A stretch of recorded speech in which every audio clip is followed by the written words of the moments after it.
What's up kaibigan? Welcome back dito sa YouTube channel ko. If you don't know me, ako nga pala si Manalo. In today's video, I'm gonna teach you guys how to use HSL dito sa Lightroom. So, simulan na natin. Dito sa tutorial na to, simulan ko na yung i-edit yung ating basic, tone curves, yung ating white balance, para hindi na mahaba-haba yung tutorial. So, makikita mo yung HSL panel mo sa baba ng tone curves mo. So, dito siya. Right, this one. Yung meaning ng HSL is hue, saturation, and luminance. So, si hue, siya yung nagtutweak or nag-iiba ng color dun sa certain part ng photo mo. Si saturation naman, siya yung nagdadagdag ng color, or nagdi-decrease ng color mo, or nagbabawas. And yung luminance natin, siya yung nagla-lighten and nagda-darken up ng photo mo. So, yung certain color ng photo mo. So, dito sa photo na to, ang ginagawa ni hue is, siya yung nag-change ng color dun sa certain part ng image mo. For example, our hue, pag in-slide mo siya to the right, magiging orange siya. Pag in-slide mo siya to the left, mag-red siya. So, mas magmamagenta siya in short. I'm sorry. So, from the orange, mag-red siya. Then, from the right, mag-green siya or mag-yellowish. So, dito sa photo na to, we're gonna go edit our orange just a little bit to the left para mas magkaroon pa ng konting pop, as well as our yellows. And our reds is ganyan lang. And our blues, punta natin ng konti siya ng to the right, as well as our blue.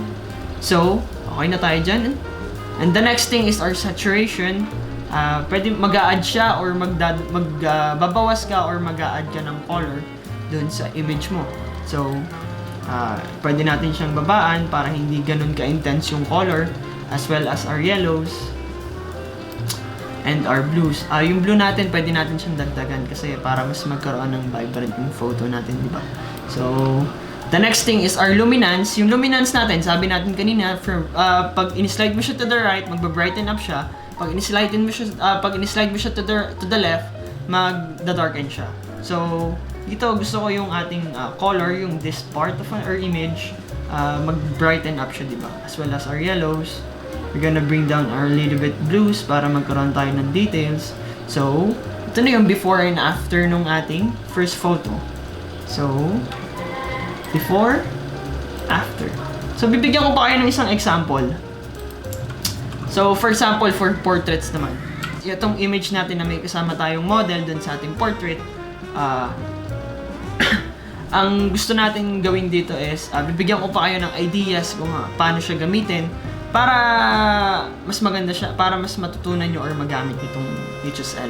Kasi ako kasi nung nagsisimula ako mag-edit dito sa Lightroom, hindi ko siya ginagamit, hindi ko siya pinapakailman kasi hindi ko alam kung paano gamitin. So,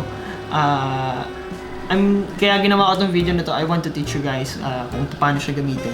So, it's mind-blowing. So, yeah. Dito sa image natin, nakita natin yung skin tone ng ating model is a little bit off. So, makikita mo yan dito sa sliders natin sa orange.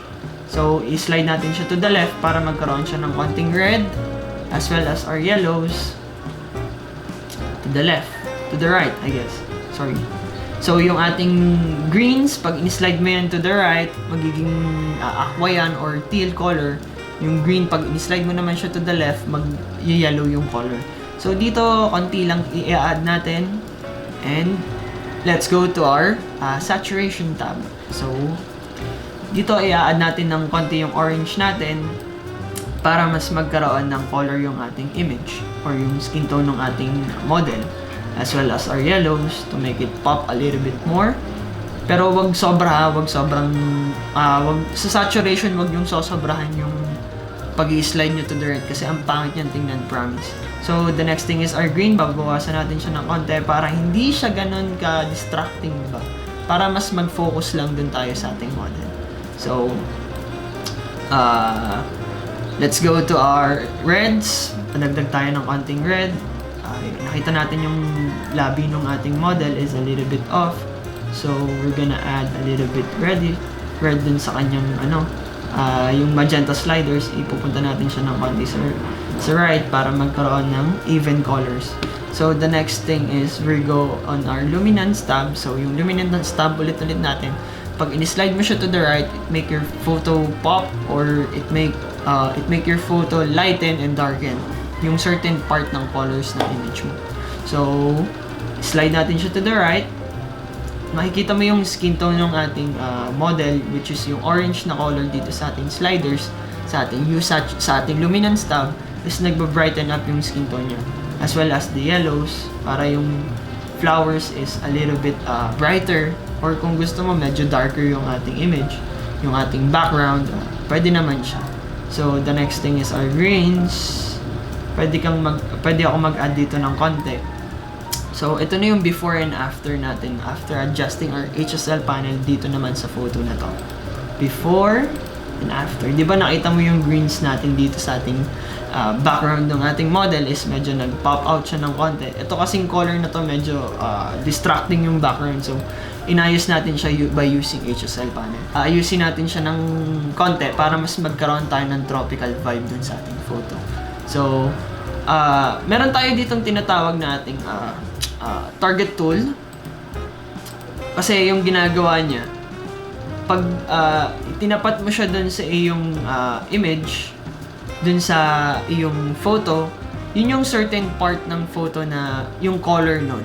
So for example, this one is, makikita mo yung ating color ng sand dun sa ating, dito sa dagat na to is, syempre, natural is orange or yellow. So, we're gonna click this one and slide to the, makikita mo pag in-slide natin yan, mag-red siya, di ba? Kasi sobrang intense. Pag tinaas natin yan, mag-green siya. So, I don't really use this, itong tool na to. Itong target tool na to. Kasi, pero pag nagsisimula ka pa lang by using this HSL panel, it will help you a lot, promise. So, dito, gagawin ko is, ibababa natin ng konti yung ating yellows as well as our orange para magkaroon tayo ng konting summer vibe dun sa photo natin. So, dito naman, i-adjust natin yung ating aqua kasi kita natin yung ating color dito is a little bit darker. So, gusto ko yung photo natin is medyo tropical vibe dun sa photo natin. So, as well as our greens, we can slide it to the left. Magiging aqua yung color niya. And our blues, just a little bit dito sa ating papunta sa right. So, the next thing is our saturation. I-add natin yung ating colors para magkaroon ng pop yung photo natin or magkaroon ng vibrant yung photo natin kahit konti lang. So, we're gonna add like 30 as well as our yellows. We're gonna add our greens as well as our aqua. We're gonna bring down a little bit blue.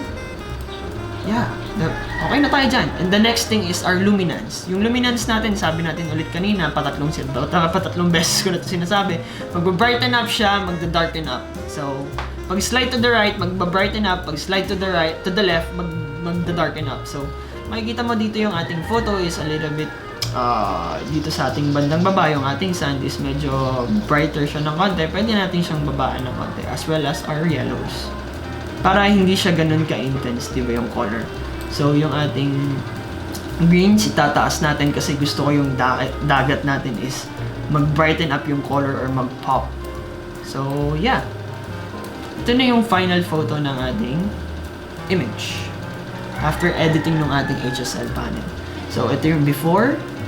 Ito yung ating before. Kita nyo yung ating sand. Medyo, yellowish yung color. Walang patay yung kulay. And, after editing our HSL panel, mas nagka-color yung image natin, di ba? So, may isa pa tayong example, kaibigan. May isa pa. Last na to, promise. Dito sa photo natin, makikita natin yung ating background is sobrang distracting. Kasi, makikita mo yung ating color dun sa ating image is merong green dun sa background. May mga distracting colors.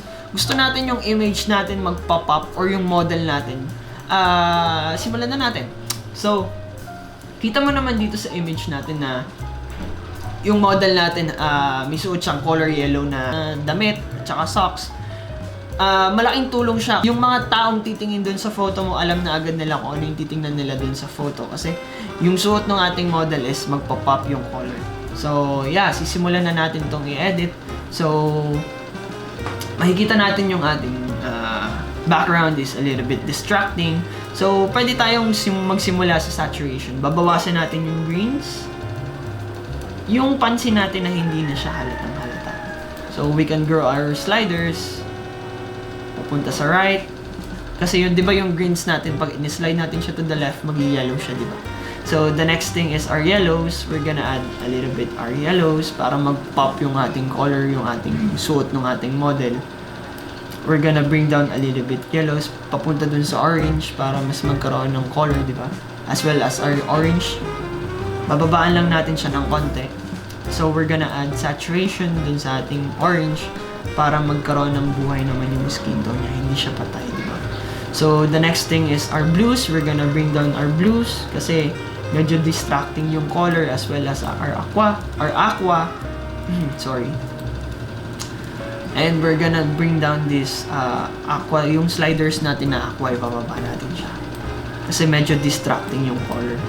So, the next thing is pupunta tayo dun sa ating luminance tab. So, mag-brighten up ng image tayo dito sa ating luminance.